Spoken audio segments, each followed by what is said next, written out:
Bismillahirrahmanirrahim. Assalamualaikum warahmatullahi wabarakatuh. Alhamdulillahirabbil alamin. Segala puji hanya bagi Allah, Rabb semesta alam. Salawat serta salam semoga tercurah kepada Nabi Muhammad SAW.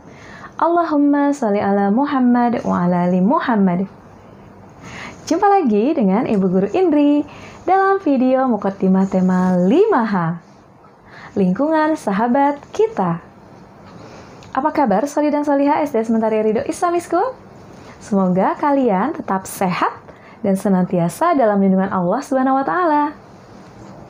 Yuk kita niatkan belajar hanya mengharap ridho Allah Subhanahu wa taala. Mari sama-sama kita membaca doa sebelum belajar. Bismillahirrahmanirrahim. Rabbi zidni ilma warzuqni fahma waj'alni minas sholihin.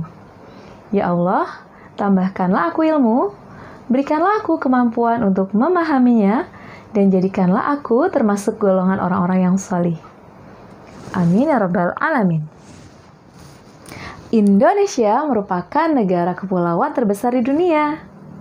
Negara ini memiliki posisi geografis yang unik sekaligus menjadikannya strategis. Hal ini dapat dilihat dari posisi Indonesia yang terletak di antara dua benua dan dua samudra. Sekaligus memiliki perairan yang menjadi urat nadi perdagangan internasional. Bagaimana ya bentuk muka bumi Indonesia? Bentuk muka bumi Indonesia dibedakan menjadi dataran rendah, dataran tinggi, bukit, gunung, dan pegunungan. Yuk kita melihat dari dekat bentuk muka bumi Indonesia. Danau Toba. Danau vulkanik terbesar di dunia. Di tengah-tengah danau terdapat Pulau Samosir, Pulau Belitung. Pemandangan unik pasir putih pantai yang asli, batu granit yang artistik, air laut sejernih kristal, dan dikelilingi oleh ratusan pulau-pulau kecil. Pulau ini dikenal dengan Pulau Laskar Pelangi. Kita sampai di Gunung Bromo. Gunung Bromo merupakan gunung berapi yang masih aktif dan paling terkenal sebagai tempat wisata di Jawa Timur. Ini adalah Pulau Komodo. Taman Nasional Komodo merupakan kawasan yang terdiri dari beberapa pulau dengan perairan lautnya. Kita sudah sampai di Taman Laut Bunaken. Taman Laut Bunaken memiliki keindahan pemandangan bawah laut yang paling kerap dikunjungi oleh para penyelam.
Tahun 2021 dibuka dengan berbagai peristiwa duka di Indonesia.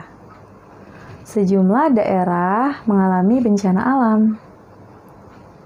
Puluhan ribu orang terdampak banjir di Kalimantan Selatan. Longsor di Sumedang. Gempa bumi di Sulawesi Barat. Sampai saat ini, bencana alam masih melanda di sejumlah daerah di Indonesia. Bahkan, ibu kota Jakarta masih dilanda banjir. Peristiwa alam yang kedatangannya tak terduga tentunya dianggap sebagai bencana. Namun, permasalahannya banjir di wilayah Kalimantan terasa sedikit aneh, bukan? Bagaimana bisa kawasan yang dapat dikatakan sebagai salah satu dari keseluruhan paru-paru dunia itu tergenang banjir? Di daerah tropis seperti Indonesia, seharusnya hutan tumbuh mengikuti hujan. Tapi sekarang bencana tumbuh mengikuti hujan. Ya, salah satunya karena penurunan luas hutan. Yuk kita perhatikan gambar citra satelit Pulau Kalimantan dari tahun 2000 sampai 2012. Ketiadaan tumbuhan dalam siklus air dapat menyebabkan genangan permukaan atau banjir. Alih fungsi hutan dan deforestasi berskala besar merupakan salah satu faktor penyebab terjadinya banjir di wilayah Kalimantan. Bencana yang saudara kita alami, salah satu penyebabnya adalah perbuatan tangan manusia yang merusak. Al-Quran menyinggung hal tersebut dalam surat Ar-Rum ayat 41 yang berbunyi, A'udzubillahi minasyaitonirrajim. Bismillahirrahmanirrahim. Zoharul fasadu fil barri wal bahri bima kasabat aydin nasi liyudhiqahum ba'dalladzi amilu la'allahum yarji'un. Shadaqallahul azim. Artinya, telah nampak kerusakan di darat dan di laut disebabkan karena perbuatan tangan manusia. Supaya Allah merasakan kepada mereka sebagian dari akibat perbuatan mereka, agar mereka kembali ke jalan yang benar. Maha benar Allah dengan segala firman-Nya. Sumber daya alam merupakan amanah serta karunia dari Allah Subhanahu wa Ta'ala yang menjadi anugerah bagi bangsa Indonesia yang tak ternilai harganya. Alhamdulillah, betapa kayanya ya negeri kita ini. Oleh karena itu, sumber daya alam harus dimanfaatkan secara adil untuk kemakmuran rakyat Indonesia. Persatuan dan kesatuan bangsa sangat diperlukan untuk menjaga amanah ini. Untuk menjaga kelestariannya, kita harus mengedepankan sikap hemat. Selain manusia, faktor penyebab perubahan lingkungan adalah alam itu sendiri. Inilah faktor yang tidak bisa kita hindari. Faktor penyebab yang dimaksud adalah bencana alam. Dengan adanya bencana alam, kerusakan sulit dihindari. Banjir, tsunami, gempa bumi, tanah longsor, dan kebakaran hutan dapat menyebabkan perubahan kondisi geografis suatu lingkungan. Dingin sekali. Musim hujan seperti ini, hujan tiap hari. Wah, banjir. Banjir terjadi karena adanya perubahan terhadap siklus air. Siklus air, apa itu siklus air? Siklus air adalah siklus hidrologi, yaitu sirkulasi yang tidak pernah berhenti dari atmosfer ke bumi dan kembali lagi ke atmosfer melalui proses kondensasi, presipitasi, evaporasi, dan transpirasi.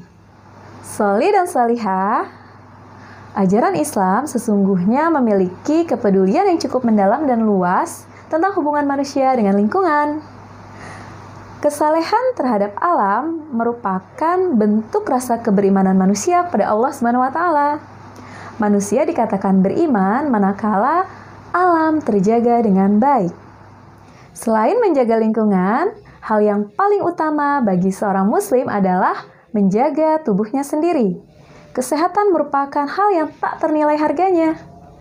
Menjaga kesehatan dengan cara mengatur pola hidup sehat, makan makanan yang halal dan thayyib, menjauhi rokok, dan menghindari zat-zat yang berbahaya bagi tubuh.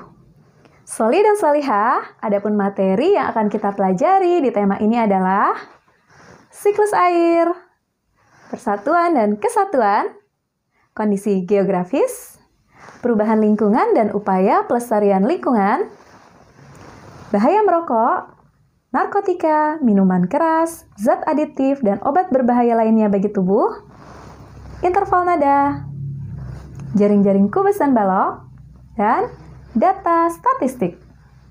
Soli dan solihah, lingkungan merupakan tempat tinggal bagi kita semua yang ada di bumi, baik itu manusia, hewan, dan tumbuhan. Lingkungan sangat penting bagi keberlangsungan hidup. Jika kita tidak merawat lingkungan, maka akan terjadi kerusakan pada lingkungan. Yuk, kita jaga lingkungan karena lingkungan sahabat kita. Sekian penjelasan dari Ibu Guru Indri. Semoga bermanfaat untuk kita semua. Mari kita akhiri dengan membaca doa penutup majelis. Subhanakallahumma wa bihamdik, asyhadu alla ilaha illa ant, astaghfiruka wa atubu ilaik. Maha suci Engkau ya Allah. Segala sanjungan hanya untukmu. Aku bersaksi bahwa tiada Tuhan melainkan Engkau. Aku memohon ampun kepadamu dan bertaubat kepadamu. Wassalamualaikum warahmatullahi wabarakatuh.